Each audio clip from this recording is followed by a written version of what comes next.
दोस्तों नमस्कार, मेरे यूट्यूब चैनल में आप सबका स्वागत है। मैं आज जा रहा हूँ मोड़ी, जहाँ हो रही है बुद्ध कथा। पास में बड़ा अच्छा राज पड़ता था, राजधानी पड़ती थी, जिस राजधानी का नाम था कपिलवस्तु।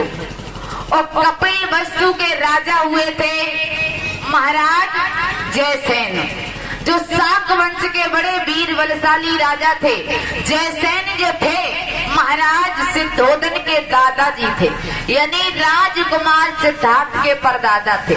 और महाराज जयसेन के एक लड़का था, और महाराज सेना हनु की धर्म पत्नी का नाम था कच्चाना। मैया कच्चाना के गर्भ से 5 पुत्र और 2 पुत्री का जन्म हुआ था। सबसे बड़े बेटे का नाम रखा गया सिद्धोधन, और 2 जो पुत्रियां थी उनका नाम रखा गया अमता और पमता। सिद्धोधन जो थे माताओं बहनों राजकुमार सिद्धार्थ के पिताजी थे, यानी तथागत बुद्ध के पिताजी का नाम था सिद्धोधन और इनकी माता का नाम था महामाया। एक समय की बात कि काफी समय बीत जाने के बाद में महाराज सिद्धोधन के पिता सेना हनु का देहांत हो जाता है। मरते मरते सेना हनु महाराज अपना राजकाज सिंहासन अपने बड़े बेटे सिद्धोधन को सौंप करके गए थे कि हमारे मरने के बाद में इस राज को, इस सिंहासन को हमारा बड़ा बेटा सिद्धोधन संभालेगा। तो मेरे धर्म बंधु कपिलवस्तु के बड़े अच्छे राजा हुए महाराज सिद्धोधन। महाराज सिद्धोधन के 2 रानी थी। सबसे बड़ी रानी का नाम था महामाया और छोटी रानी का नाम था प्रजापति गौतमी। और राजकुमार सिद्धार्थ का जब लालन पालन हुआ, क्योंकि राजकुमार सिद्धार्थ की माँ का तो बालापन में ही देहांत हो गया था। 7 दिन का राजकुमार सिद्धार्थ को छोड़कर माता महामाया इस दुनिया से अलविदा हो गई थी।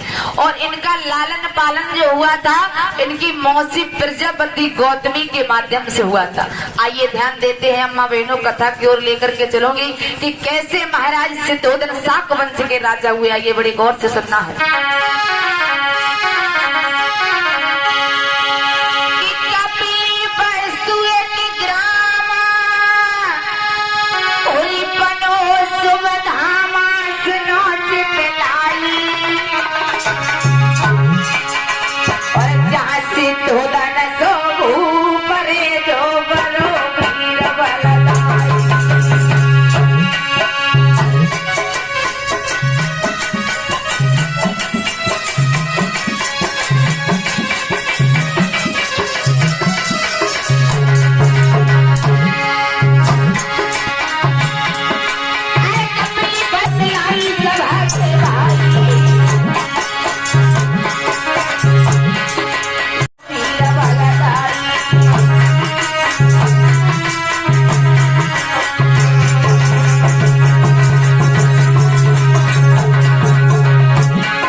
हुए महाराज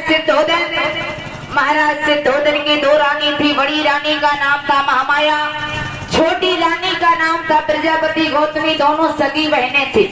और मैया महामाया की माता का नाम था सुलक्षणा और इनके पिता का नाम था अंजन, जो देवदय नगरी कोलिये राज्य के रहने वाले थे। पिता अंजन ने अपनी दोनों बेटियों की शादी महाराज सिद्धोधन के साथ में कर दी थी। लेकिन मेरे धर्म बंधुओं, महाराज सिद्धोधन के राज में धन दौलत माल खजाने का कोई किसी प्रकार की कोई दिक्कत कोई कमी नहीं थी। लेकिन कमी थी तो एक संतान की कमी थी। काफी समय बीत गया, महाराज सिद्धोधन की शादी को काफी वर्ष हो जाते हैं, लेकिन महाराज सिद्धोधन के राज में किसी संतान का जन्म नहीं हुआ। लेकिन माताओं बहनों, एक दिन की बात, रानी महामाया अपने महलों में बैठी है, बड़ी उदास है। मन में विचार करने लगी कि हमारे राज में कितना माल खजाना है, कितनी धन दौलत है, और मुझे एक रानी का सम्मान, रानी का पद मिल गया है। लेकिन जो एक संतान का मुझे सुख मिलना चाहिए, वो सुख मुझे प्राप्त नहीं हुआ है। मैया महामाया अपने महलों में बैठ करके आंखों में आंसू लेकर के प्रकृति से लगन डोर लगाती है कि मैंने ऐसा कहा। महामाया रो रही है। प्रकृति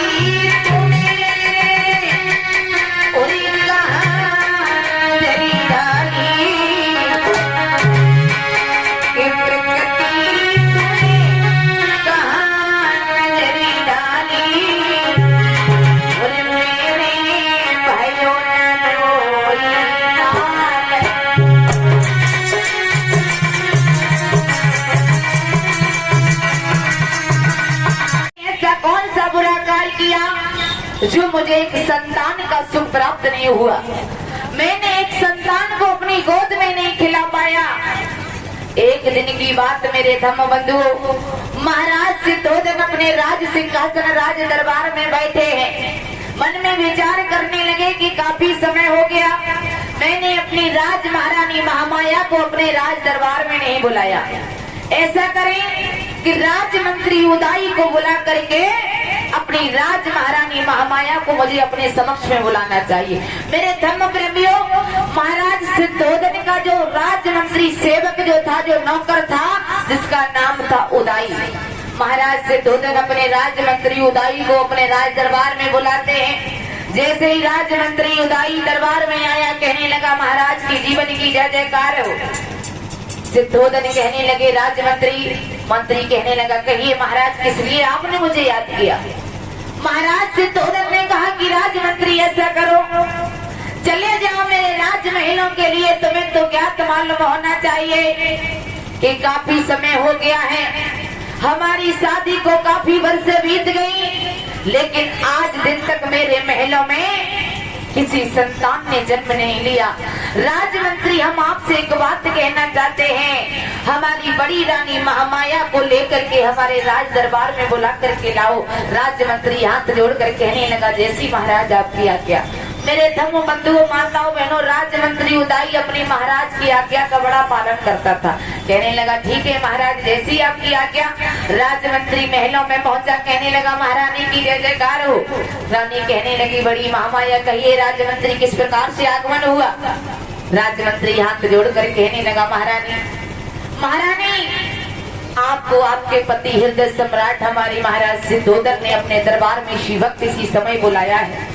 चलो रानी, आपको मेरे साथ में चलना है। रानी महामाया ने देर नहीं की मेरे धम्म प्रेमियों, राजमंत्री के साथ महाराज के दरबार में पहुंच जाती है। बड़े ध्यान से धम्म बंधुओं सुनना। जैसे ही राजमंत्री के साथ रानी पहुंची, जैसे ही महाराज ने अपने समक्ष में अपने प्राण प्रिय रानी को खड़ा देखा, दोनों हाथ जोड़ करके महारानी अपने पति को प्रणाम करती है। जैसे ही महाराज ने सिर उठा करके देखा, तो क्या देखा कि रानी के चेहरे पर बड़ी उदासी है। महाराज सिद्धोधन कहने लगे समझा करके कि हे रानी, क्या बातें हैं, हम देख रहे हैं दिन भर दिन तुम्हारे चेहरे पर ये उदासी क्यों है, इस उदासी का क्या कारण है, क्या परेशानी है। उसी समय रानी महामाया समझा करके आंखों में आंसू लेकर के कहने लगी, महाराज, अगर आप मेरे दुख का कारण पूछ रहे हो तो सुनिए महाराज, हम आपसे कुछ कहना चाहते हैं। मैया महामाया बोली है, क्या बोली?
का दुख बताती है तो महाराज कहने लगे, हे रानी, अरे क्या तुम पागल हो गई हो? इस प्रकार से क्यों रो रही हो रानी? जितना दुख संतान ना होने का तुमको दुख है, उससे कई ज्यादा दुख मुझे भी है।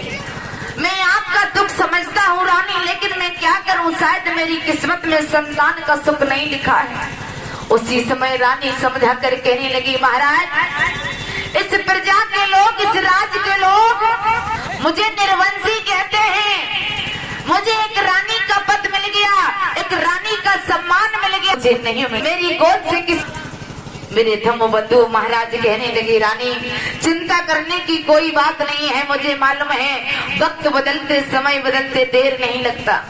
रानी देखना, एक दिन ऐसा जरूर आएगा कि हमारे महलों में एक दिन फूल खिलेगा, हमारे महलों में भी कोई इस वंश को चलाने वाला वारिस पैदा होगा। धीरे धीरे समय व्यतीतमान होने लगा धम्मबंधु। काफी समय बीत जाने के बाद में इतिहास में प्रमाण मिलता है कि महाराज सिद्धोधन के कप में एक बहुत बड़ा सुंदर विशाल पर्व मनाया जाता था। एक पर्व मनाया जाता था। उस पर्व को मनाने के लिए महाराज सिद्धोधन और रानी महामाया काफी दिनों से तैयारियां करना शुरू कर देते थे। जैसे जैसे वो पर्व नजदीक आता चला गया तो रानी महामाया सोचने लगी कि पर्व नजदीक आ रहा है, अब की बार इस पर्व को बड़े हर्ष और उल्लास के साथ में मनाएंगे। रानी महामाया ने बड़ी सुंदर तैयारियां दी। काफी दिन तक, 8-9 दिन तक मेरे धम्म प्रेमी वो पर्व चलता रहा। उसके बाद में रानी महामाया थक जाती है। पर्व को मनाने के बाद में अपने सैन्य कक्ष में जाकर के लेट जाती है, सो जाती है। जैसे ही रानी महामाया सो गई तो सोते समय मेरे धम्म प्रेमियों रानी महामाया ने एक सपना देखा। रानी महामाया को बड़ा सुंदर सपना, बड़ा सुंदर दृश्य देखा। और क्या सपना हुआ? रानी महामाया के सपना में एक सुमेध नाम का बौद्ध सत्य उनके सपन में आता है। क्या रानी महामाया ने सपना देखा है?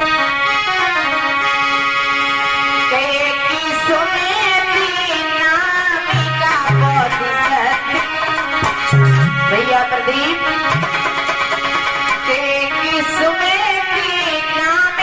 बौद्ध सत्य और रानी के सपने में आता।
बोलिए बाबा। तो इतिहासों में उस दृश्य में रानी महामाया के समक्ष सत्य आता है।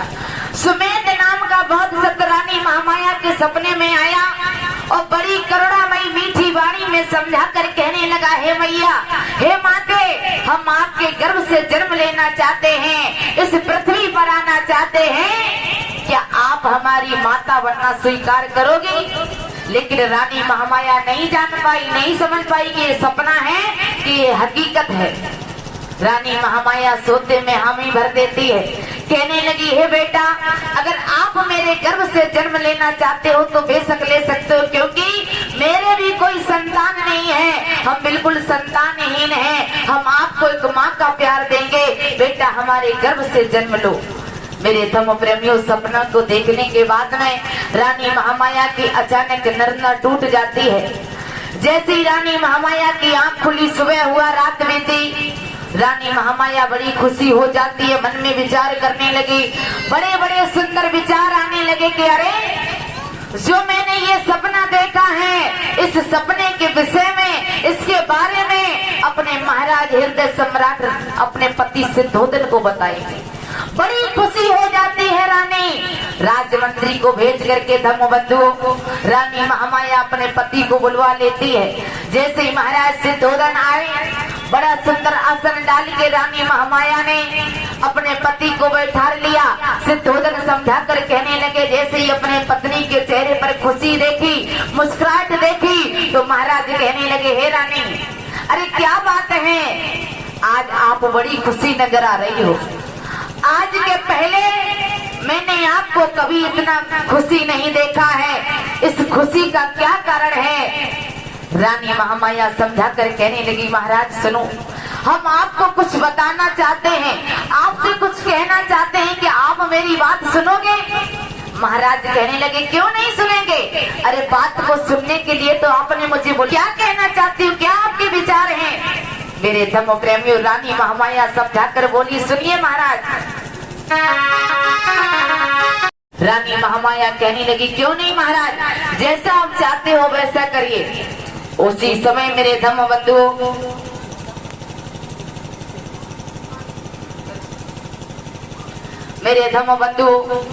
महाराज सिद्धोधन ने देर नहीं की, अपने राजमंत्री उदाई को भेज करके बड़े बड़े उच्च कोट के विद्वान ऋषियों मुनियों को बुलवाया। 8 विद्वानों को बुलवाया, क्योंकि महारानी की सपने की जानकारी करने के लिए। तो जैसे ही 8 विद्वानों का महाराज सिद्धोधन के महलों में आगमन हुआ, तो महाराज सिद्धोधन ने बड़ी अच्छी उनकी व्यवस्था की, सुंदर भोजन बनवाया, अच्छे अच्छे वस्त्र दान किए, अच्छे भोजन को ग्रहण कराया। भोजन ग्रहण करने के बाद में मुनिवर कहने लगे, सारे लोग एक साथ में बोल पड़े, हे राजन, कहिए आपने किस लिए मुझे अपने महलों में आमंत्रित किया है, किस लिए मुझे बुलाया है, क्या कारण है? तो महाराज सिद्धोधन ने दोनों हाथ जोड़कर धर्मबंधुओं समझा करके कहा कि हे मुनिवर, हमारी रानी महामाया ने एक सपना देखा है।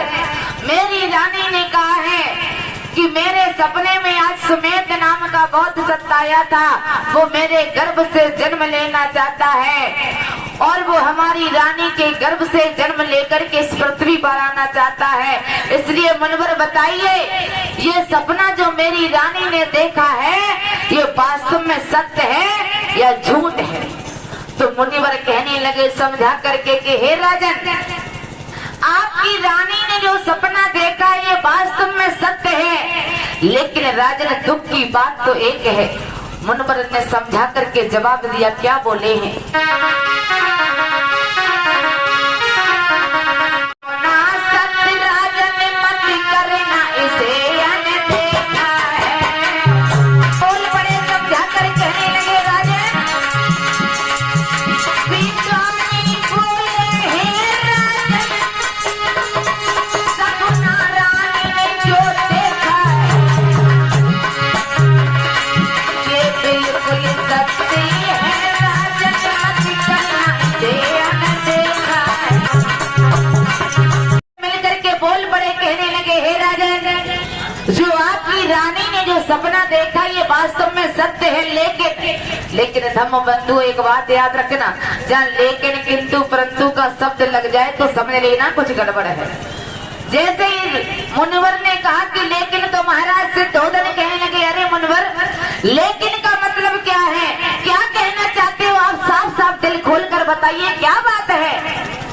उसी समय ऋषि मुनि कहने लगे कि महाराज, आपकी रानी ने सपना देखा ये सत्य है, आप लेकिन बालक तो जन्म लेगा, लेकिन वो बालक आपकी तरह चक्रवर्ती क्षत्रिय राजा सम्राट नहीं बनेगा, वो बड़ा होकर के के साधु सन्यासी बैरागी महात्मा हो जाएगा।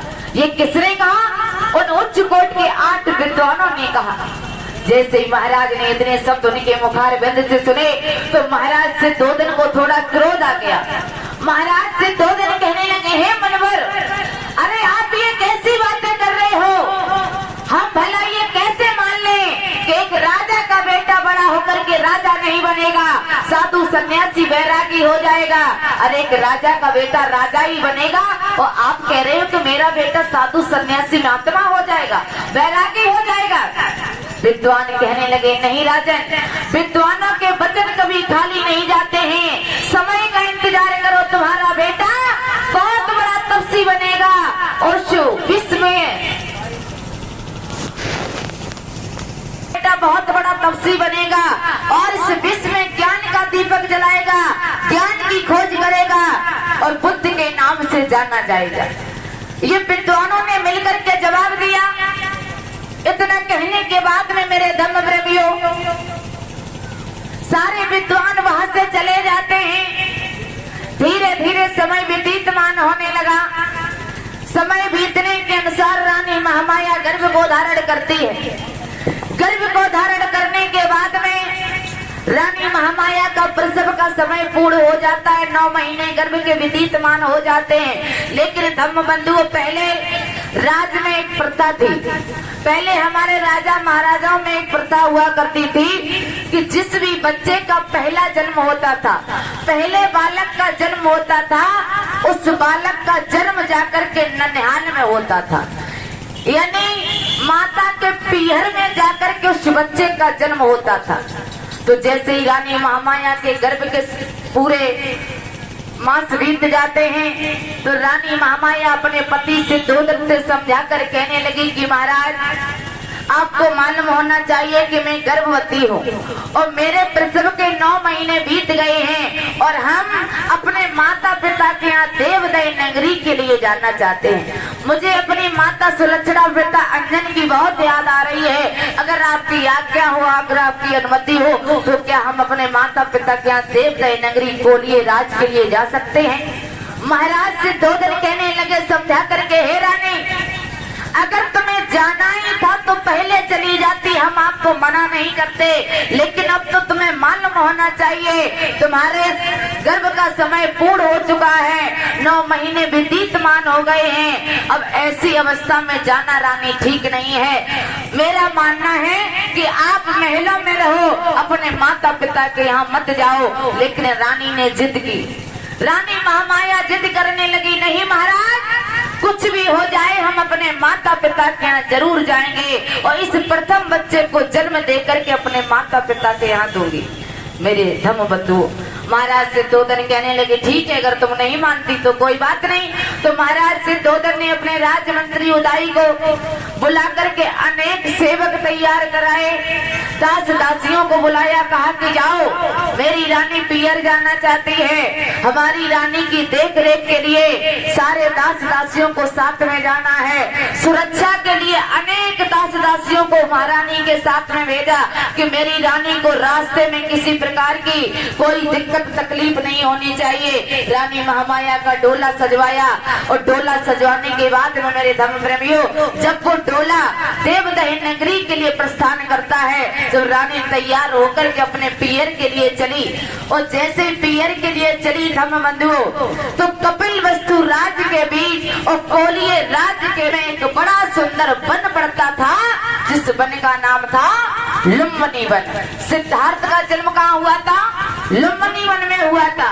तो कपिल वस्तु राज और कोलिये राज के बीच में लुम्बिनी वन पड़ता था।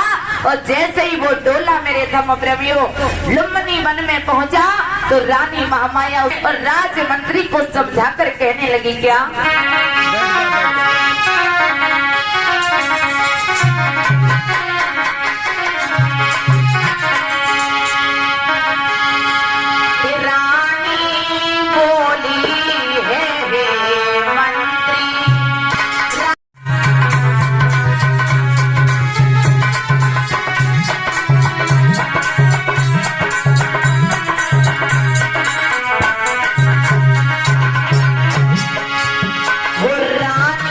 बोली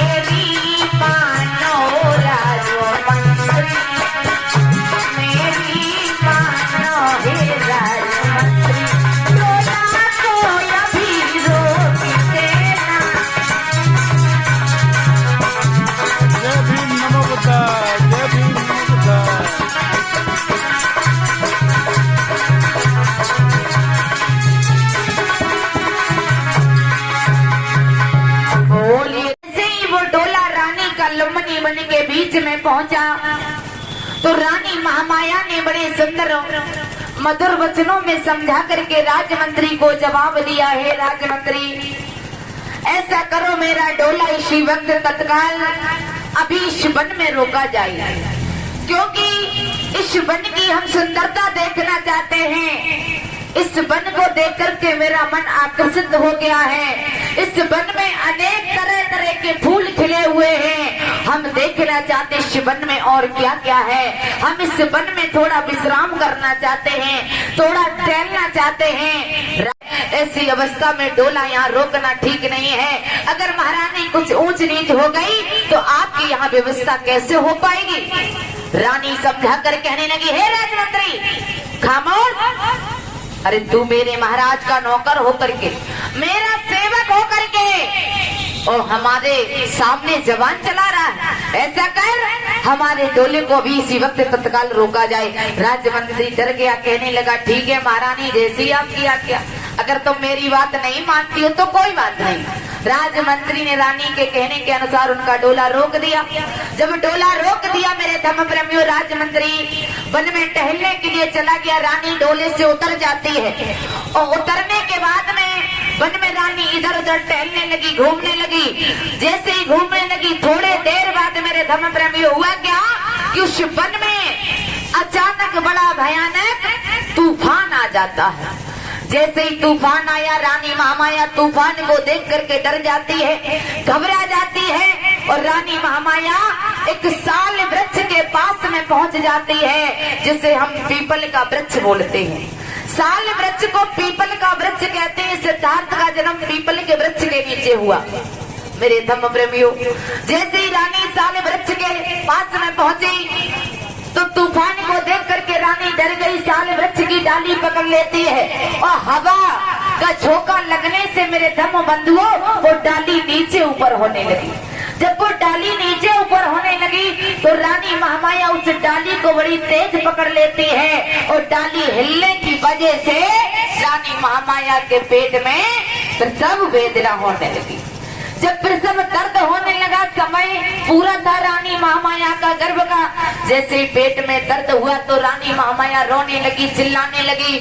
उस बियाबान वन में रानी को कोई नहीं दिखाई दे रहा है। अपने पति की याद आने लगी, सोचने लगी कि हमारे महाराज ने मुझे बहुत समझाया कि रानी ऐसी अवस्था में जाना ठीक नहीं, लेकिन मैंने अपनी बात, अपने महाराज की बात ना मान करके बहुत गलत किया। आज मैं इस वन में फंसी हुई हूँ। जैसे रानी महामाया ने उस वन में उस डाली को पकड़ा, मेरे धर्म प्रेमी, उसी समय हुआ क्या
बोलिए तथागत बुद्ध की, बोलिए पंचशील दरबार की।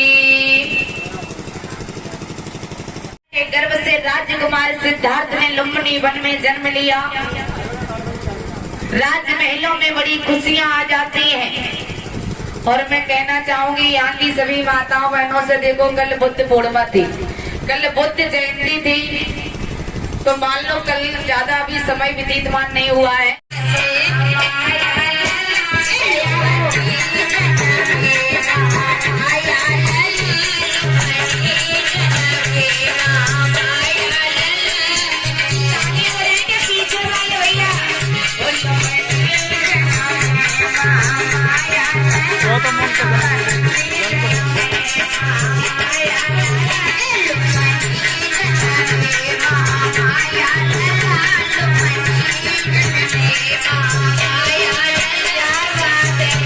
ग्रामोड़ी से होकर आ गए हैं। सिद्धार्थ गौतम बुद्ध के जन्म की कथा सुनी, बहुत ही अच्छा लगा, सुनकर मुझे बहुत ही प्रसन्नता हुई, बहुत ही अच्छा। आप लोगों को कैसा लगा बता सकते हैं।